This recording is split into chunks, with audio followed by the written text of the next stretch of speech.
खबर बिहार से। बाहुबली पूर्व सांसद आनंद मोहन भेजे गए सरसा जेल। बिहार चुनाव के पहले हुए थे भागलपुर शिफ्ट। बिहार विधानसभा चुनाव की वजह से भागलपुर विशेष केंद्रीय कारा में बंद पूर्व सांसद आनंद मोहन को रविवार को अगले सुबह सहरसा जेल भेज दिया गया है। विधानसभा चुनाव के दौरान 21 अक्टूबर को 2 महीने के लिए पूर्व सांसद आनंद मोहन को सहरसा जेल से स्थानांतरित कर विशेष केंद्रीय कारा भागलपुर लाया गया था। बिहार चुनाव नहीं लड़ना था तो बिहारियों को दिल्ली से बाहर निकाला। पंजाब में चुनाव लड़ना था तो लंगर और सेवादार तैयार, कोरोना गायब। दिल्ली विधानसभा चुनाव में काफी तादाद में पूर्वांचलियों खासकर बिहार के लोगों ने आम आदमी पार्टी को अपना समर्थन दिया, लेकिन सत्ता मिलते ही दिल्ली के मुख्यमंत्री अरविंद केजरीवाल ने अपना रंग दिखाना शुरू कर दिया। जब कोरोना महामारी की वजह से पूरे देश में लॉकडाउन लगा तो बिहार के लोगों ने केजरीवाल का असली चेहरा देखा। बिहारियों को साजिश के तहत दिल्ली से भगाया गया क्योंकि आम आदमी पार्टी को बिहार में चुनाव नहीं लड़ना था। इधर दिल्ली में कोरोना को बढ़ते मामलों के बावजूद केजरीवाल पंजाब के किसानों का स्वागत करने और हर सुविधा देने के लिए तैयार है क्योंकि वहां विधानसभा चुनाव लड़ना है। बिहार के लिए पटना में नया तोहफा तैयार। एम्स दीघा एलिवेटेड रोड का कल हुआ उद्घाटन।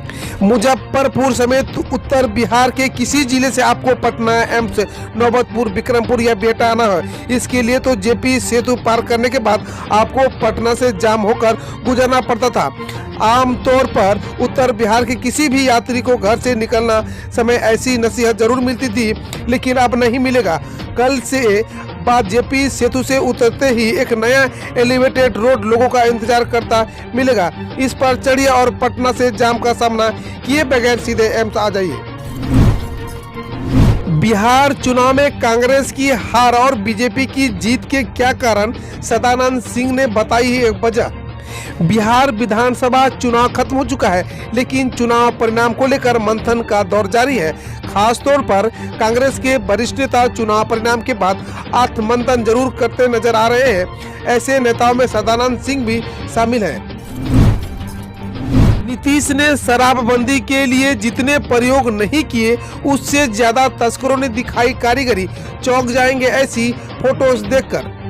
बिहार में शराबबंदी को लेकर सरकार ने जितने प्रयोग नहीं किए होंगे उससे कहीं ज्यादा तस्करों ने कर दिए। किसी ने शराब को गैस बना लिया तो किसी ने नारियल पानी। इस बार गोपालगंज में कार का इंजन बन गई थी 150 बोतल शराब। मिठाई और दवाई के बीच तो घुसकर चली शराब। मानव बम का रूप धरे तस्कर भी पकड़े जा चुके हैं। दैनिक भास्कर ऐसी 10 जुगाड़ टेक्नोलॉजी के बारे में बता रहा है। इसके जरिए शराब ले जाते हुए पिछले दिनों पुलिस और उत्पाद विभाग की टीम ने पकड़ा था।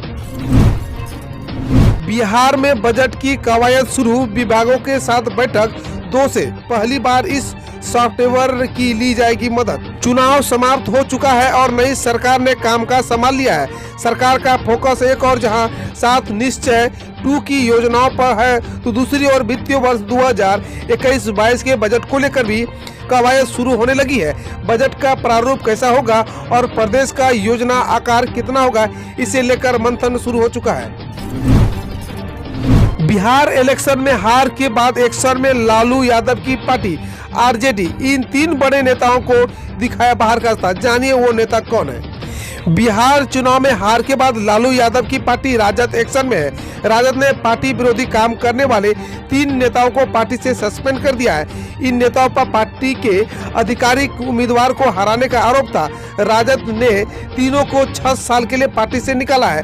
बिहार चुनाव में हार के बाद लालू यादव की पार्टी विरोधी काम करने वाले नेताओं को पार्टी से सस्पेंड कर दिया है। मिली जानकारी के अनुसार दल विरोधी गतिविधियों में शामिल रहने के कारण राजद ने हरसिद्धि विधानसभा के 3 कार्यकर्ताओं को पार्टी से 6 साल के लिए निष्कासित कर दिया है। बिहार में धान खरीद की रफ्तार सुस्त, खरीद एजेंसियों को मनी में कमी का इंतजार। बिहार में अगेती धान खेत से कटकर घरों में आने लगे हैं। संग्रह के संसाधनों की कमी है। सरकार के दावे की विपरीत जमीन स्तर पर तैयारी नहीं है। खरीद एजेंसियों की मनमानी है। धान में 17% से ज्यादा नमी के चलते तरह तरह के बहाने का खरीदारी से कन्नी काट रहे हैं। भाजपा में जब जब साइडलाइन हुए, नई लाइन से साबित किया गया सुशील मोदी का विकल्प नहीं। पिछले 15 दिनों से बिहार की राजनीति में सुशील कुमार मोदी से ज्यादा चर्चा किसी की नहीं है। 15 नवंबर को सुबह जब रक्षा मंत्री राजनाथ सिंह आने थे, तभी से छोटे मोदी को लेकर बवाल था। 12 साल में ऐसे कई बवाल आए। पिछले 5 साल में यह दूसरा मौका था जब सुशील मोदी को साइडलाइन किया गया। बिहार, झारखंड और बंगाल को दक्षिण पूर्व रेलवे की सौगात। रांची से चलने वाली 10 फेस्टिवल स्पेशल ट्रेन 30 दिसंबर तक चलेगी। दक्षिण पूर्व रेलवे ने पूर्व रेलवे की तरह यात्रियों को 10 ट्रेनों की सौगात दी है। दक्षिण पूर्व रेलवे ने कहा है कि पूजा के दौरान हटिया एवं रांची से बिहार, बंगाल समेत कई अन्य जगहों के लिए खुलने वाले 5 जोड़ी ट्रेनों की अभी बंद नहीं किया जाएगा। ये ट्रेनें 30 दिसंबर तक चलाई जाएगी। यात्रियों की भीड़ को देखते हुए दक्षिण पूर्व रेलवे ने यह फैसला लिया है। अब खबर जाने देश विदेश से। न्यूयॉर्क के बाद एक अन्य चक्रवात के भारतीय तटों से टकराने की आशंका। भारतीय मौसम विभाग के मुताबिक चक्रवात न्यूयॉर्क के बाद एक अन्य चक्रवात के भारतीय तटों से टकराने की आशंका है। विभाग के अनुसार यह 2 दिसंबर को श्रीलंकाई तटों को पार करते हुए केरल व तमिलनाडु में भारी बरसात लगाएगा। बकौल IMD जो लोग फिलहाल समुद्र में हैं, वे 30 नवंबर तक तट पर वापस लौट आए। आशंकाओं के आधार पर हो रहा है विरोध। किसान आंदोलन के बीच पीएम मोदी बोले। कृषि कानून के खिलाफ किसानों के आंदोलन के बीच प्रधानमंत्री नरेंद्र मोदी ने कहा है, पहले सरकार का कोई फैसला पसंद नहीं आता था तो उसका विरोध होता था, लेकिन अब विरोध का आधार फैसला नहीं बल्कि आशंकाओं को बनाया जा रहा है। उन्होंने कहा, नीतियों और कानूनों को समर्थन भी मिलता है तो कुछ सवाल भी स्वाभाविक हैं। यह लोकतंत्र का हिस्सा है।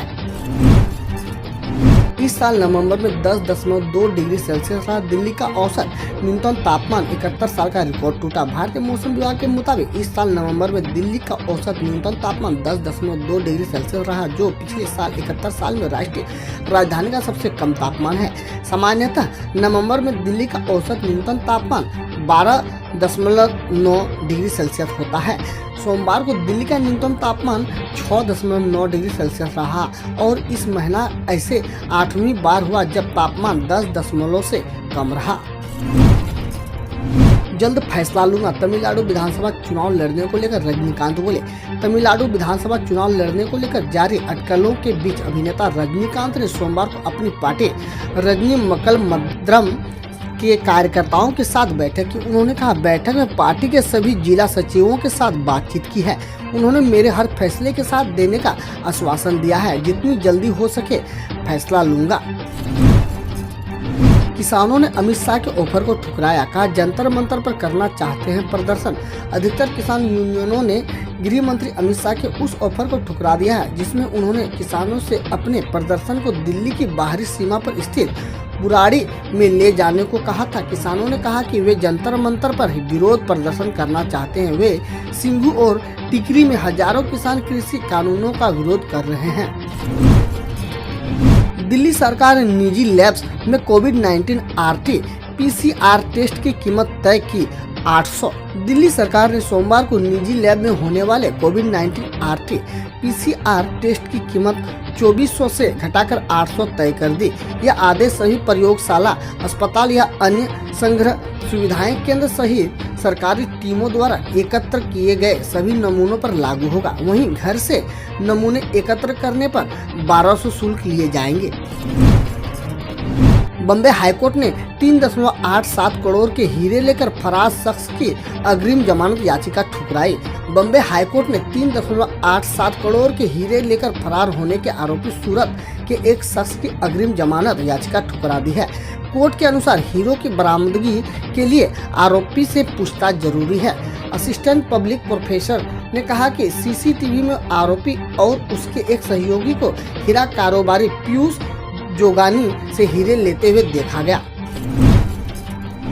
8 वर्षीय बच्ची की रेप के बाद राजस्थान में गला दबाकर हत्या, कुआं में फेंका गया शव। पुलिस ने बताया कि प्रतापगढ़ जिले में शुक्रवार रात घर में सो रही 8 वर्षीय बच्ची को अगवा कर उसका रेप किया गया। बतौर पुलिस इसके बाद उसकी गला दबाकर हत्या कर शव उसके घर से 300 मीटर दूर सूखे कुएं में फेंक दिया गया। पुलिस ने इसमें 1 से अधिक लोगों को शामिल होने का आशंका जताई है। भारतीय फैन के ऑस्ट्रेलियाई गर्लफ्रेंड को प्रपोज करने पर आईपीएस ऑफिसर ने दी प्रतिक्रिया। ऑस्ट्रेलिया भारत के बीच रविवार को मैच के दौरान एक भारतीय फैन द्वारा प्रपोज करने और उसकी ऑस्ट्रेलियाई गर्लफ्रेंड के हाँ करने पर आईपीएस ऑफिसर दीपांशु काबरा ने प्रतिक्रिया दी है। बिलासपुर की आईजी काबरा ने वीडियो पर ट्वीट किया, ऑस्ट्रेलिया जीते या भारत, इनके घर दोनों की पार्टी मनेगी। तनावपूर्ण मैच के बीच खूबसूरत लम्हा, दोनों को नई पारी की ढेर शुभकामनाएं। गलत धारणाओं के कारण हो रहे हैं कृषि कानून का विरोध, किसानों के प्रदर्शन पर नीतीश कुमार बोले। नए कृषि कानून के खिलाफ किसानों के प्रदर्शन पर बिहार के मुख्यमंत्री नीतीश कुमार ने कहा है कि विरोध प्रदर्शन गलत धारणाओं के कारण हो रहे हैं। उन्होंने कहा, यह आंदोलन अकारण हो रहा है। केंद्र सरकार फसल खरीद के मुद्दे पर किसानों का डर दूर करने के लिए उन्हें बातचीत करना चाहती है, इसलिए मेरा मानना है कि बातचीत होनी चाहिए। पागलपन, आतंकियों द्वारा खेतों में बांधकर किसानों का गला काटने पर नाइजीरिया राष्ट्रपति बोले। नाइजीरिया के राष्ट्रपति मोहम्मद बुहारी ने आतंकियों द्वारा 40 से अधिक किसानों की हत्या पर दुख जताते हुए इस हमले पर पागलपन बताया है। जिहादी विरोध मिलिशिया ने आतंकी संगठन बोका हराम को इस हमले का जिम्मेदार बताया। बोको मिलिशिया खेतों में काम कर रहे किसानों को बांधकर उनका गला काटा गया और उनसे कम 43 लाशें बरामद की गई। राजकोट के कोविड-19 अस्पताल में लगी आग मामले में संचालक समेत 5 लोगों पर केस दर्ज। राजकोट के कोविड-19 अस्पताल के आईसीयू में 27 नवंबर को आग लगने के चलते हुई 5 मरीजों की मौत के मामले में अस्पताल संचालक, उसके बेटे व 3 डॉक्टरों पर लापरवाही का केस दर्ज हुआ है। डीसीपी मनोहर सिंह जडेजा ने कहा, आईसीयू का आपातकालीन निकास ब्लॉक था, वेंटिलेटर सिस्टम ठीक नहीं था, स्टाफ को फायरिंग ट्रेनिंग नहीं दी गई। हम रोज ऐसे ही न्यूज लाते रहेंगे, तो यदि आपने अभी तक क्लीन न्यूज को सब्सक्राइब नहीं किया है तो पहले फटाफट सब्सक्राइब कर लें, साथ ही बेल आइकन को दबा दें ताकि कोई अपडेट मिस ना हो।